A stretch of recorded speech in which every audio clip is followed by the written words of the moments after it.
오늘 읽은 본문 2절에 보면 요셉을 형통한 자다라고 얘기합니다. 여기서 형통이라고 하는 말은 막힌 것이 없이 뚫려 있다는 것을 말하는 거죠.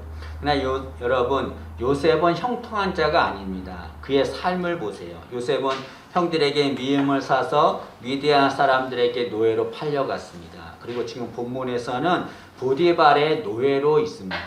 이런 자가 어떻게 형통한 자입니까? 요셉은 형통한 자가 아니라 비참한 자지요. 비통한 자지요. 그런데 오늘 본문은 요셉을 형통한 자다라고 말합니다. 그 이유가 무엇입니까? 그것은 하나님이 요셉과 함께 하시기 때문이다 라고 말씀합니다. 오늘 2절 말씀을 한번 보시죠. 2절 보시면 여호와께서 요셉과 함께 하심으로 그가 형통한 자가 되어 라고 말하고 있습니다. 여러분, 하나님이 함께 하시면 그의 인생은 형통한 인생이 됩니다. 인간이 행복하지 못한 이유는 무엇입니까? 형통하지 못한 이유는 무엇입니까? 어떤 사람은 돈이 없기 때문에 형통하지 못하다라고 생각합니다. 그래서 수단과 방법을 다 동원해서 돈을 모읍니다. 어떤 사람은 권력이 없기 때문에 형통하지 못합니다. 행복하지 못합니다라고 말합니다. 그래서 정말 최선을 다해서 권력을 가지려고 하지요. 어떤 사람은 지식이 없어서 행복하지 못하다라고 말합니다. 그러나 성경은 그렇게 말하지 않습니다. 인간이 행복하지 못한 이유는 하나님과 멀어졌기 때문이다 라고 말합니다. 그래서 인간이 행복하려면 어떻게 되는가? 하나님과 함께 된다 라고 말씀하고 있습니다. 여러분, 하나님이 함께 하시면 형통한 자가 됩니다. 그런데 우리는 요셉을 보고 형통하지 못한 자다라고 말합니다. 왜 그렇습니까? 그것은 요셉의 좋지 않은 상황을 보았기 때문에 그렇습니다. 여러분, 세상은 형통을 뭐라고 결정하냐면 상황을 보고 결정합니다. 상황이 좋으면 형통한 거예요. 상황이 좋지 않으면 형통하지 못한 것입니다. 불행한 것입니다. 그러나 여러분, 형통이라고 하는 것은 상황과 상관이 없는 거예요. 형통은 하나님이 함께 하시는가, 거기에 있는 겁니다. 상황이 아무리 좋아도 하나님이 함께하지 않으면 형통하지 못한 거지요. 그러나 상황이 아무리 어려워도 하나님이 함께 하시면 그는 형통한 자라고 할 수 있습니다. 여러분, 요셉은 어려운 상황이 있었습니다. 그 어려운 상황에 하나님은 늘 요셉과 함께 하셨습니다. 요셉이 지금 보디발의 노예로 있을 때도 하나님이 함께 하셨습니다. 그 뒤에 요셉이 또 감옥에 갇히는데 그 감옥에 갇힐 때도 하나님이 요셉과 함께 하셨습니다. 우리 39장 23절 말씀을 한번 보시죠. 39장 23절에 보면 요셉이 억울한 일을 당해서 감옥에 갇혀 있는데 이렇게 표현합니다. 23절 하반절에 보면 여호와께서 요셉과 함께 하심이라 여호와께서 그를 범사에 형통하게 하셨더라 라고 말합니다. 지금 감옥에 갇혀 있어요. 억울하게. 그런데 그 요셉이 형통하다라고 말합니다. 왜 그렇습니까? 하나님이 그와 함께 하시기 때문이다 라고 말합니다. 요셉이 어려운 상황에 있을 때 하나님이 함께 하셨습니다. 때문에 요셉은 형통한 자다라고 성경은 말하고 있습니다. 때문에 여러분, 우리는 어떻게 됩니까? 우리는 상황에 집중하는 것이 아니라 하나님이 함께 하시는가에 집중해야 됩니다. 여러분, 상황에 집중하면 어떻게 됩니까? 상황이 어려우면 절망하게 됩니다. 어떤 사람은 상황에 하면 너무 집중해요. 그 상황이 좋으면 문제가 없는데 상황이 어려우면 절망해요. 어떤 사람은 자기 자신에게 집중해요. 나에게 집중해서 내가 좋으면은 형통하다라고 생각합니다. 그러나 내가 무슨 문제가 있고 어려움이 있고 마음에 상처가 있으면 형통하지 못하다 생각하고 절망합니다. 나에 집중해서는 안 되죠. 상황에 집중해서는 안 됩니다. 어디에 집중해야 됩니까? 하나님이 함께 하시는가, 거기에 집중해야 됩니다. 상황이 아무리 어려워도 하나님이 함께 하시면 절대로 절망하지 않습니다. 두 여집사가 보석 목걸이를 차고 교회에 왔습니다. 근데 그 두 목걸이 둘 다 가짜였습니다. 한 성도가 그것이 가짜임을 알고 그 두 집사에게 가짜 목걸이를 하셨네요 라고 말했습니다. 근데 그 말을 듣자 한 여집사는 막 화를 냈습니다. 근데 다른 여자 집사는 맞습니다, 이거 가짜 목걸이입니다 라고 웃어 넘겼습니다. 왜 똑같은 말에 한 집사는 화를 내고 한 집사는 화를 내지 않습니까? 화를 낸 집사는 진짜 목걸이가, 진짜 보석 목걸이가 없기 때문에 자존심이 상한 거죠. 그래서 화를 낸 겁니다. 그러나 화를 내지 않은 집사는 진짜 목걸이가, 진짜 보석 목걸이가 있기 때문에 화를 내지 않은 겁니다. 여러분, 이걸 통해 우리가 알 수 있는 것은 무엇입니까? 꼭 기억하십시오.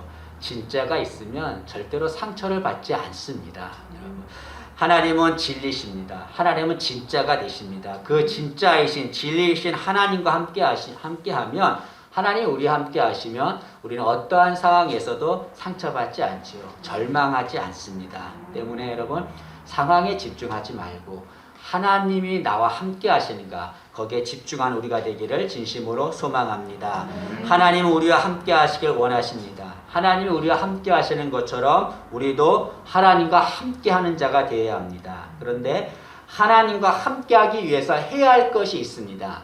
두 가지만 생각해 보겠습니다. 첫째로, 하나님과 함께 하려면 하나님이 이끄시는 대로 순종해야 됩니다. 여러분, 우리 1절 말씀을 한번 보시죠.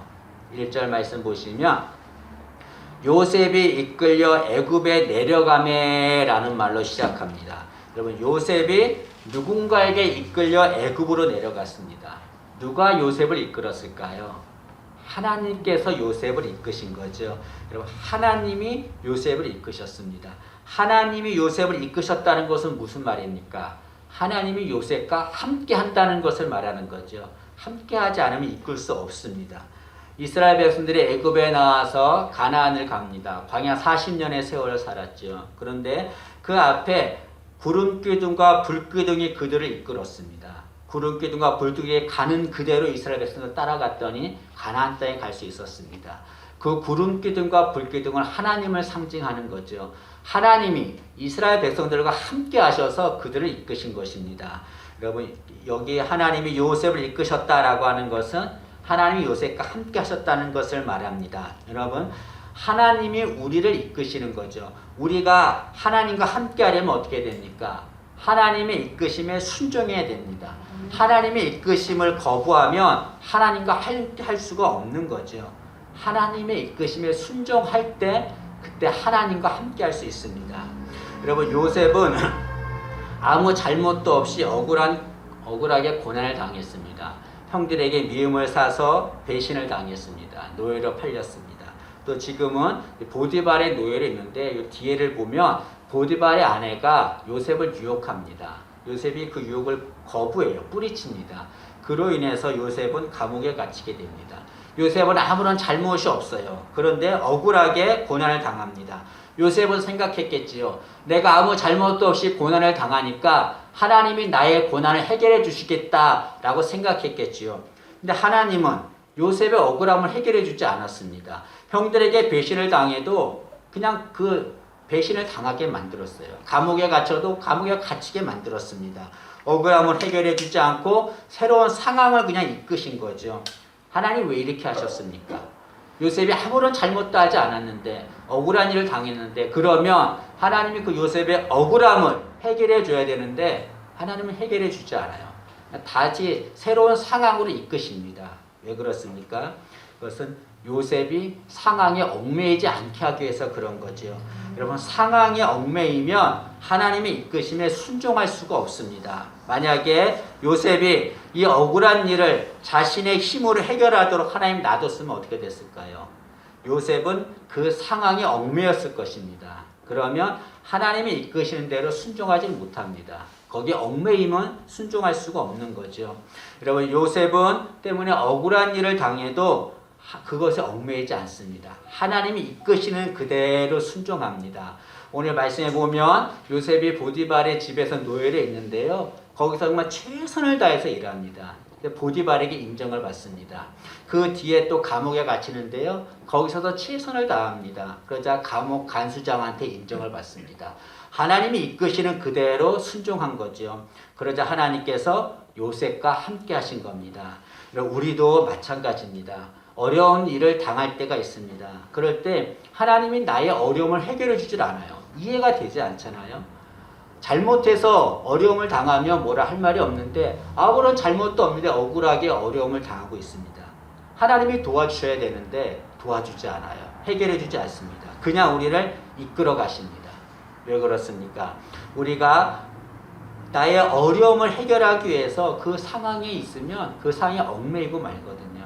그 상황에 얽매이면 하나님의 이끄심을 따라갈 수가 없습니다. 여러분, 상황에 얽매여서는 절대로 안 되는 거죠. 하나님이 그렇기 때문에 우리를 상황에 얽매이지 않게 하시기 위해서 그냥 어려움을 해결해 주지 않고 이끄시는 겁니다. 여러분, 우리가 할 일은 무엇입니까? 하나님이 우리의 어려움을 해결해 주지 않아도 하나님이 이끄신 대로 따라가야 되는 거예요. 이해가 되지 않아요. 하나님, 내가 정말 이렇게 어려움을 당하고 있는데, 내가 고통을 당하고 있는데, 이 어려움만 해결해 주면 내가 정말 열심을 다해서 하나님을 섬길 수 있는데, 하나님께 헌신할 수 있는데, 정말 믿음 가질 수 있는데 왜 이 어려움을 해결해 주지 않습니까? 이해가 되지 않는 거예요. 그런데 하나님께서 그렇게 하신 이유는 그 상황을 해결해 주려고 하면 우리가 그 상황에 얽매여 버려요. 하나님께서 그걸 원하지 않습니다. 상황에 얽매이면 하나님의 이끄심에 순종할 수 없습니다. 하나님의 이끄심에 순종하지 못하면 하나님과 함께하지 못하게 되는 거죠. 그러나 여러분, 어려움을 하나님이 해결해 주지 않아도 하나님이 이끄신 대로 따라가면 어떻게 됩니까? 하나님이 나중에 그 상황을 해결해 줘요. 그리고 신기한 것은 그때 정말 어려웠던 일들이 지나고 보면은 내게 아무런 의미가 없는 일이 되고 맙니다. 그때는 이 일 해결하지 않으면 죽을 것 같아요. 근데 지나고 나면은 아닙니다. 아무것도 아닌 거예요. 하나님은 우리가 상황에 얽매이는 것을 절대로 원하지 않습니다. 상황에 얽매이면 하나님의 이끄심에 순종하지 못해요. 하나님과 함께하지 못합니다.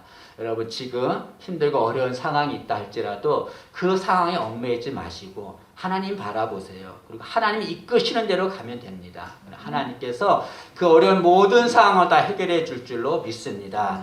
우리 모두가 다 하나님 이끄시는 대로 순종해서 하나님과 함께하기를 진심으로 소망합니다. 두 번째로, 하나님과 함께하려면 하나님과 함께하는 것을 방해하는 것들을 포기해야 합니다. 하나님이 우리에게 주신 은혜가 있는데 그것이 뭐냐면 선택의 자유를 주신 것입니다. 하나님 우리에게 선택의 자유를 주셨어요. 우리를 로봇처럼 만들지 않았습니다. 너 이거 선택해, 너 이 일해. 하나님께서 로봇처럼 만들지 않았어요. 우리가 생각하고 선택하게 주셨습니다. 하나님의 은혜지요. 그래서 사람들은 자신이 원하는 것, 자신이 선택하고 싶은 것을 선택합니다. 그런데 그럼 내가 원한다고 해서, 내가 선택하고 싶다고 해서 무조건 선택해서는 안 됩니다. 왜냐하면 잘못된 선택을 할 수가 있거든요. 잘못된 선택을 하면 반드시 문제가 생깁니다. 하나님이 아담과 하와에게 선악과를 먹지 말라라고 분명히 명령하셨습니다. 그런데 아담과 하와는 하나님 명령을 어기고 선악과를 선택했습니다. 그 선악과를 먹었습니다. 그들의 선택은 잘못된 선택이었습니다. 왜냐하면 그들의 선택으로 인해서 인류에 죄가 들어왔기 때문에 그렇습니다. 우리도 여러분, 내가 원하는 것 얼마든지 선택할 수 있습니다. 내가 선택하고 싶은 것, 내가 원하는 것 얼마든지 선택할 수 있습니다. 그러나 그것이 하나님과 함께하는 데 방해가 된다면 그 선택을 포기해야 됩니다. 선택하지 말아야 합니다. 그걸 포기할 때 하나님이 함께 하시는 거죠. 성경에 보면 하나님과 함께 하는 것을 방해되는 것들을 포기한 이들이 많이 있습니다. 그 중에 대표가 사도 바울입니다. 사도 바울은 가진 것이 많은 사람이었습니다. 그는 로마 시민권을 가진 자였습니다. 돈이 많은 부자였습니다. 가말리엘이라고 하는 사람이 문화생이었습니다. 많은 사람들이 부러워하는 것들을 가졌습니다. 그도 만족했겠지요. 그러나 다메섹에서 빛으로 임하신 주님을 만납니다. 그리고 그 주님과 함께하기를 원합니다. 그런데 주님과 함께하려고 할 때 방해되는 것들이 있었습니다. 자신이 가지고 있는 모든 것들이 하나님과 함께하는데 방해가 되었습니다. 사도 바울은 그 모든 것들을 다 포기합니다. 빌립보서 3장 8절은 이렇게 고백합니다. 사도 바울의 고백입니다. 내가 그를 위하여 모든 것을 잃어버리고 배설물로 여김은이라고 말합니다. 자신이 가지고 있는 모든 것들을 다 배설물로 여겼습니다. 왜 그렇습니까? 내가 그를 위하여, 내가 하나님과 함께하기 위하여 나의 방해되는 모든 것들을 다 배설물로 여긴다, 포기한다 라고 말씀하고 있습니다. 여러분, 예수님은 하나님이셨습니다. 하나님이신데 우리와 함께하기 위해서 어떻게 하셨습니까? 하늘 보좌를 포기하셨어요. 그걸 포기하시고 하나님께 포기하지 않아도 되지만 포기하시고 이 세상에 오셨습니다. 그래서 우리와 함께 하신 거죠. 우리도 마찬가지입니다. 그럼 내게 있는 것이 아무리 좋은 것이라 할지라도 내게 유익이 되는 것이라 할지라도 하나님과 함께 하는데 방해가 된다면 포기해야 돼요. 포기할 때 하나님이 함께 하십니다. 그런 자를 형통한 자다라고 말합니다. 하나님과 함께 하기를 원하면서도 내게 있는 것들을 포기하지 않아요. 절대로 하나님이 함께 할 수가 없습니다. 여러분, 하나님과 함께 하는 것, 그걸 방해하는 모든 것들, 그런 모든 것들을 포기하기를 바랍니다. 그래서 하나님과 함께 하기를 진심으로 소망합니다. 그럼 인생은 둘로 나눕니다. 하나님이 함께하는 인생과 하나님이 함께하지 않는 인생, 이 둘로 나눕니다. 하나님이 함께하지 않는 인생은 자신 혼자의 힘으로 사는 인생이죠. 이 사람들은 자신의 힘으로 살면 얼마든지 형통할 것이다 라고 생각합니다. 최선을 다하지요. 자신의 힘으로 하면 형통한 삶을 살 수 있을까요? 성경은 그렇게 되지 못한다라고 말합니다. 야곱을 통해서 그걸 알려줍니다. 여러분, 야곱은 자신의 혼자의 힘으로 원하는 모든 것을 얻은 자였습니다. 장자의 축복을 얻었습니다. 가족을 얻었습니다. 많은 재물을 얻었습니다. 자신이 원하는 모든 것들을 자신 혼자의 힘으로 다 얻었습니다. 그는 생각하기를 나는 내 힘으로 얻었기 때문에 나는 형통한 자다라고 생각했겠지요. 그러나 야곱은 형통하지 못했습니다. 나중에 그 야곱의 모습을 성경은 이렇게 기록합니다. 창세기 32장 24절입니다. 야곱은 홀로 남았더니 라고 기록하고 있습니다. 여러분, 야곱은 장자의 축복을 가졌어요. 가족도 가졌고 재물도 가졌고 원하는 모든 것들 자신의 힘으로 다 얻었습니다. 남은 결과가 무엇입니까? 야곱은 홀로 남았더니 형통한 자가 아니라는 것을 말하는 거죠. 야곱은 자신의 연약함과 나약함을 알았습니다. 그래서 약복강에서 하나님께 무릎을 꿇습니다. 하나님 도와주세요, 도와주세요. 하나님 앞에 간절히 기도하죠. 하나님께서 그 야곱의 이름을 계명해 줍니다. 여러분, 갑자기 야곱이 하나님 도와주세요라고 하는데 야곱의 이름을 왜 계명해 줍니까? 야곱의 이름의 뜻이 무엇입니까? 뒷발꿈치를 잡았다는 뜻이죠. 이것은 자신의 힘과 능력으로 다른 사람을 붙잡은 것을 말합니다. 자신의 힘으로 다른 사람을 이기고 자신의 능력으로 모든 것을 얻으려고 하는 것을 말하는 거죠. 자신 혼자의 힘으로 사는 것을 말합니다. 야곱은 자신의 혼자의 힘으로 모든 것을 다 누렸습니다. 그러나 남은 것은 무엇입니까? 야곱은 홀로 남았더니 아무것도 없는 거예요, 여러분. 우리도 마찬가지입니다.